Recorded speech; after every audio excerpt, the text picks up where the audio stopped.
Hello students, welcome back to my channel. आज हम लोग आपकी वर्कशीट नंबर 13 करने वाले हैं, जो आपकी क्लास 8 सोशल साइंस की वर्कशीट है। इसमें हम पढ़ेंगे टॉपिक अंडरस्टैंडिंग मार्जिनलाइजेशन। ठीक है, तो देखिए सबसे पहले हम लोग इसे स्टार्ट करेंगे। आप लोग सबसे पहले अपनी अपनी नोटबुक निकालेंगे, जिससे कि आप लोग इस वर्कशीट को हैंड टू हैंड समझ सकें और फिर इसके हम लोग हैंड टू हैंड क्वेश्चन कर सकें। ठीक है, फिर मैं आपको गिफ्ट के बारे में बताऊंगा, जो आप सभी लोगों को गिफ्ट मिलने वाला है मेरे चैनल की तरफ से।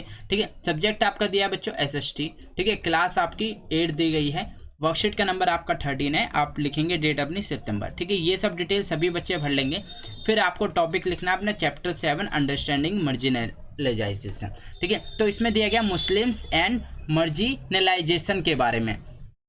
ठीक है, तो देखो इससे पहले भी हमने मार्जिनलाइजेशन के बारे में पढ़ा था कि जो कम्युनिटी ऐसी होती है, कुछ ऐसा ग्रुप बना लेते हैं जिनकी संख्या कम होती है, पॉपुलेशन कम होती है, वो अपनी एक ही अलग से कम्युनिटी बना लेते हैं, उसे हम मार्जिनलाइजेशन कहते हैं। तो मुस्लिम भी बच्चों उसी कैटेगरी में आते हैं, क्योंकि ये लोग, इन लोगों की भी संख्या कम है और इन लोगों का रहने का तरीका थोड़ा अलग होता है, जिससे ये लोग देखो like other minorities Muslims custom practice are some quite distinct from other but seen as the mainstream. ठीक है, तो ये क्या कह रहे हैं, वो दिखने में थोड़े अलग तरीके से रहने का उनका रख रखाव होता है। ठीक है, सम नॉट ऑल, कुछ ऐसा करते हैं, सभी नहीं करते। मुस्लिम में वियर अ बुरखा, बुरखा पहनते हैं। ठीक है, स्पॉट अ लॉन्ग बियर्ड, ठीक है, बहुत बड़ी दाढ़ी रखते हैं। वियर अ फैज, और एक कैप पहनते हैं वाइट कलर की। ठीक है, टोपी पहनते हैं। ठीक है, these become ways to identify all Muslim, ये क्या एक तरीका है ऑल मुस्लिम को आइडेंटिफाई करने का। Because of this they tend to be identified differently. ठीक है, ये इन्हें क्या दिखाता है कि ये दिखाता है कि ये बिल्कुल मतलब एक अलग ही टेंड में रहते हैं, एक अलग ही इनका रहने का तरीका। Some people think they are not like the rest of us, सब सोचते हैं ये हमारी तरह नहीं है। Often this become an excuse to treat them unfairly, तो उनके पास एक एक्सक्यूज मिल जाता है उन्हें अनफेयरली ट्रीट करने का। डिस्क्रिमिनेट करते हैं कभी कभी अगेंस्ट देम, उनके बीच में। ठीक है, you would remember reading in previous class, अगर आपने प्रीवियस क्लास में पढ़ा हो, how Ansaris were finding it difficulty to rent a house, जो अंसारीज होते थे उन्हें कितनी डिफिकल्टी होती थी अपने हाउस के लिए रेंट पे करने में। This social marginalization of Muslims in some instance has lead to them margination from place. ठीक है, and they have lived often leading to ghettoisation of the community. देखो इसमें क्या बताया गया है कि आपने देखो पिछली क्लास में क्या पढ़ा था, पिछली क्लास में आपने पढ़ा था कि जो अंसारी परिवार होते हैं, किराए का मकान ढूंढने में कितनी मुश्किल आ जाती है, कितनी मतलब उन्हें किराए का मकान तक नहीं मिलता है। और इसी समाज में क्या होता है कि जो मार्जिनलाइजेशन होता है, कुछ कारण स्थिति जिन इलाकों में पहले से रहते आ रहे थे, वहाँ से निकलने के लिए वो निकलने लग जाते हैं, जिससे क्या होता है, ज़्यादातर उसका घेटोआइजेशन हो जाता है। ठीक है, घेटोआइजेशन। ठीक है, अब देखो sometimes this prejudice leads to हेटेड एंड वॉयलेंस, कभी कभी ये क्या हो जाता है, घृणा और हिंसा को जन्म देता है। ठीक है बच्चों, अब देखिए इसमें दिया गया है कन्फोर्टिंग मार्जिनलाइजेशन। ठीक है, अब देखो इसमें दिया गया है the experiences of all this group point to fact and marginalisation is a complex phenomenon requiring a variety of studies major safeguards to redress this situation. देखो इस बहुत सारे अनुभव से हमें क्या पता चलता है कि हास्य ग्रहण क्या है, एक मार्जिनलाइजेशन क्या है, एक जटिल परिक्रमा, कॉम्प्लेक्स फेनोमेना है, जिससे निपटने के लिए हमें कई तरीके क्या अपनाने चाहिए, स्ट्रेटेजी करनी चाहिए, रणनीति करनी चाहिए। ठीक है, मेजर्स करनी चाहिए, साधना करनी चाहिए और सेफ गार्ड करना चाहिए। सेफ गार्ड की जरूरत है इसको रेड्रेस द सिचुएशन को कम करने के लिए। All of us have a stake in protecting the rights defined in the constitution and the law and the policy frame to realize these rights। अब देखो इसका मतलब क्या निकल के आता है, जो हमारे संविधान से अधिकारों और अधिकार को जो साकार करने वाला कानून है, उनकी नीतियों से हम इनकी रक्षा कर सकते हैं और हमें करनी चाहिए। ठीक है, क्योंकि एक रूल और कॉन्स्टिट्यूशन बना हुआ है इस चीज़ के लिए, इसको एकदम जिससे सभी अधिकार मिलने चाहिए। Without this we will never be able to protect the diversity that makes the our country unique and the realise the state's commitment to promote equality for all. इसके बिना हम किसी भी विविधता को, ठीक है, हम उसकी रक्षा भी नहीं कर सकते हैं और हम राज्य के सपनों को मतलब कि एक तरीके से प्रतिबद्धता को साकार भी नहीं कर पाएंगे। ठीक है, promote state's commitment to promote equality for all, सभी के लिए हम उसको साकार नहीं कर सकते। Yet the lives of the marginalised people can and do change, ठीक है। क्या हो सकता है कि इसके बिना हम उसकी रक्षा भी नहीं कर सकते, और देखो इसके बावजूद क्या होता है, जो मार्जिनलाइज्ड पीपल होते हैं उसका जीवन बदल सकता है इसके थ्रू, ठीक है, अगर हम ये चीज़ फॉलो करेंगे तो। Thus no one is marginalised all time in the exactly the same way, तो इससे क्या होगा, कोई भी हमेशा के लिए हाशिए पर नहीं रह सकता, ठीक है, नहीं होगा अगर हम ऐसा करेंगे। Marginalised communities want to maintain their cultural discrimination while having access to right develop and other opportunity, ठीक है। जो ये आपका समुदाय है किसका, मार्जिनलाइज का, वो हमारी जो क्या है कल्चरल जो है उसे बनाए रखना चाहते हैं, ठीक है, और वो क्या है अपनी संस्कृति एक अलग से बनाए रखना चाहते हैं, और वो साथ ही अपने अधिकार चाहते हैं, विकास अन्य अस्तित्व में बराबर का हिस्सा चाहते हैं, ठीक है, वो चाहते हैं कि हमें पूरा अधिकार मिले, उन्हें भी पूरा एक विकास करना चाहते हैं, वो डेवलपमेंट और अदर अवसरों मतलब अपॉर्चुनिटी भी वो इक्वालिटी का हिस्सा चाहते हैं उसमें, ठीक है। चलिए अब हम करेंगे इसके क्वेश्चन आंसर। आपका दिया गया है फर्स्ट में what do you understand by ghettoisation, ठीक है, तो आपका फर्स्ट में पूछा है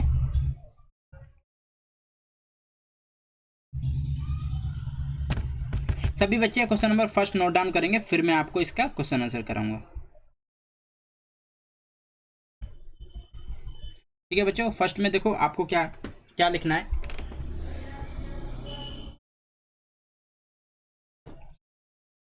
देखिए आपका इसमें आ जाएगा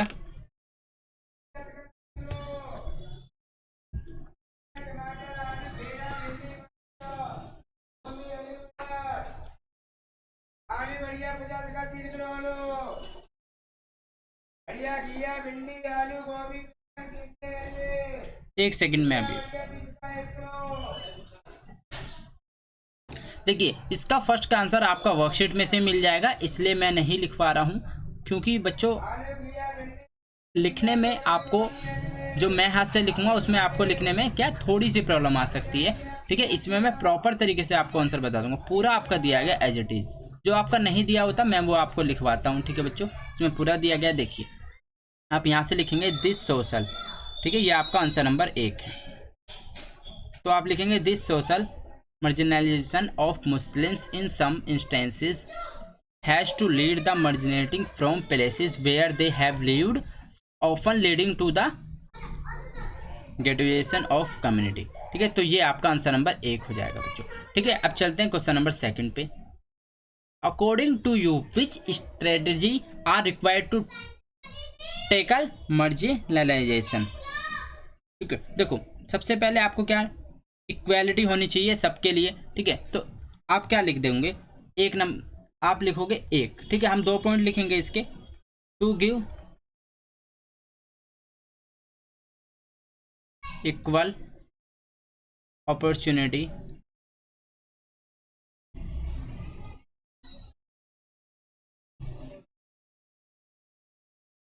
टू ऑल, ठीक है। अब देखो second, to protect the fundamental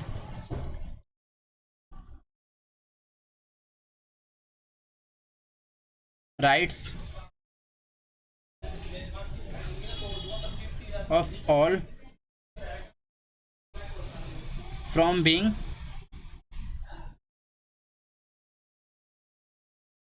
वॉलेटेड, ठीक है, तो ये 2 स्टेप हमें लेने चाहिए जिससे हम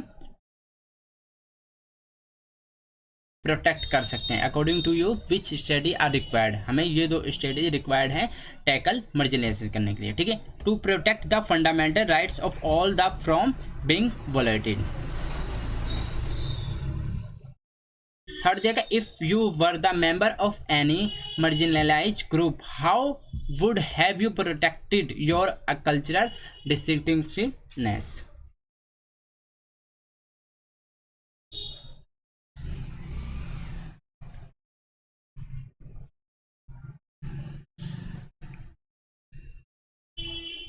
देखो आप लिखोगे if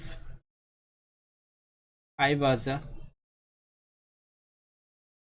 part of such a class, ठीक है, अगर आप इस क्लास के पार्ट होते तो I would have protected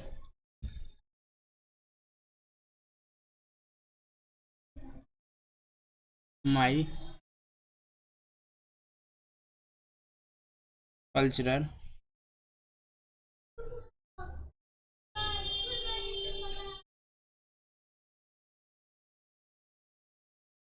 and perform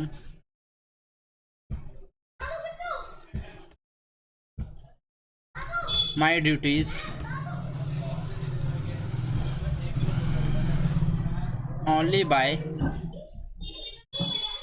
the fundamental rights given by the constitution।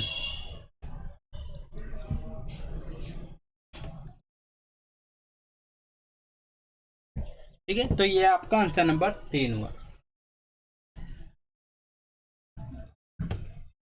तो होपफुली सभी बच्चे ये क्वेश्चन नोट डाउन कर लिया होगा, ठीक है, फर्स्ट सेकंड थर्ड।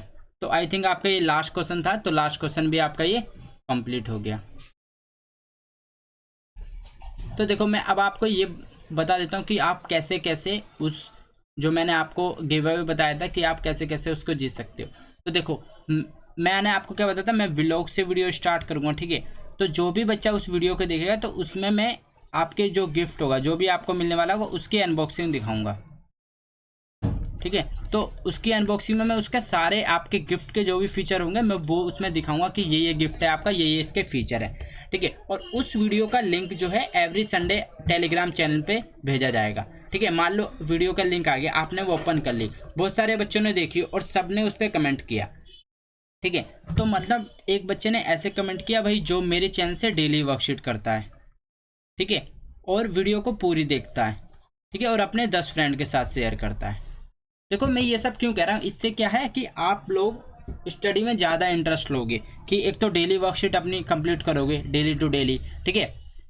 देखो कितनी देर में वर्कशीट हो जाती है, अगर आपकी कितने एक दिन में 2 सब्जेक्ट की वर्कशीट आती है तो मुश्किल से मुश्किल आपकी आधे घंटे में वर्कशीट पूरी कंप्लीट हो जाएगी बच्चों, ठीक है। तो इसलिए आप लोग डेली अगर आधे घंटे वर्कशीट पूरी देखोगे, एक वीडियो 10 से 15 मिनट की होती है, ठीक है। अगर आप पूरी वीडियो देख लोगे डेली मेरे चैनल से और वर्कशीट कंप्लीट कर लोगे और अपने सिर्फ 10 फ्रेंड के साथ आपको शेयर करनी है, ये सिर्फ एक्स्ट्रा काम करना है, ठीक है, जिससे कि और बच्चे सीख पाएँ और बच्चे पूरी वीडियो देखें। मैं चाहता हूँ आप लोग पूरी वीडियो देखो, सिर्फ आंसर ना करके जाओ, ठीक है। तो इसलिए जो बच्चा पूरी वीडियो देखेगा और 10 फ्रेंड के साथ शेयर करेगा और वो बच्चा अगर उस पर कमेंट करता है तो उस बच्चे के घर पे मैं उस गिफ्ट को खुद लेकर आऊँगा और आपको देते हुए सेल्फी क्लिक करूंगा, जिससे मैं अगली वीडियो में सभी बच्चों को, जो नेक्स्ट वीडियो आएगी उसमें मैं नाम अनाउंस करूंगा उस बच्चे का कि ये बच्चा जीता था, इसके घर पे मैंने गिफ्ट लेके गया और ऐसे ऐसे मैंने दिया, ठीक है। फिर उस वीडियो में नेक्स्ट का गिव अवे स्टार्ट कर दूंगा। तो ऐसे ही एवरी संडे चलता रहेगा, ठीक है। मैं पूरे वीक देखूंगा भाई इस बच्चे ने पूरे वीक वर्कशीट मेरे चैनल से की है और पूरी वीडियो देखी है और 10 फ्रेंड के साथ शेयर की है, तो उस बेसिस पे बच्चे सेलेक्ट होंगे, ठीक है बच्चों। मिलते हैं नेक्स्ट वीडियो में, till then bye, be safe, stay healthy, जय हिंद, जय भारत।